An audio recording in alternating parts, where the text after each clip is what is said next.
क्या पढ़ेंगे? कोण। ठीक है, तो कोण देखिए, सबसे पहले हमने यहाँ पे हेडिंग लिखी है कोण।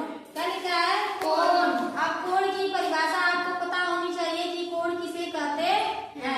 जैसा कि हमने ब्लैक बोर्ड पे लिखा हुआ है, देख रहे हैं?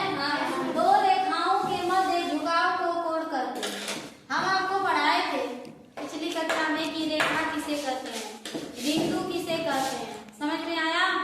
तो आज हम देखिए, जब आप रेखा बिंदु ये सब जान गए हैं तो आगे हम जानेंगे क्या हुआ बेटा, दूध पिला दें। आगे हम जानेंगे कोण के बारे में। ठीक है, तो देखिए दो रेखाओं के मध्य झुकाव को क्या कहते हैं? कोण।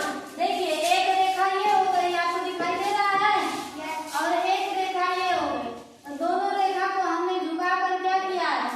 मिला दिया है। बीच में यह कोण बना है कि नहीं बना है? इसी तरह एक और ले लीजिए, एक रेखा ये हो गई, एक रेखा ये हो गई, दो रेखा को हमने झुका दिया और यहाँ पर एक क्या बन गया? ये कोण बना कि नहीं? तो इसे ही हम कहते हैं कोण। यानी दो रेखाओं के मध्य झुकाव को हम क्या कहते हैं बच्चों? कोण कहते हैं। समझ में आया सबको? अब देखिए, जो कोण होता है वो कई प्रकार का होता है।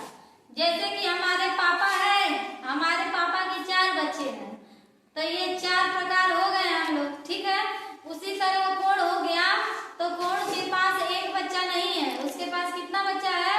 कई बच्चा है। ठीक है, तो आइए अब हम कोण के फैमिली के बारे में जानते हैं कि उसके फैमिली में कौन कौन है। तो कोण कई प्रकार के होते हैं। समझ में आया? कोण की जो फैमिली है यह अकेले नहीं है, इसके फैमिली में बहुत ढेर सारे लोग हैं। समझ में आया? तो देखिए, इसकी फैमिली का एक सदस्य है शून्य कोण। यानी कि अब हम कोण के टाइप्स पढ़ रहे हैं, टाइप्स मीन्स होता है प्रकार। ठीक है, तो पहला हम देखेंगे शून्य कोण। शून्य कोण किसे कहते हैं? शून्य कोण को इंग्लिश में जीरो एंगल भी बोलते हैं। ठीक है,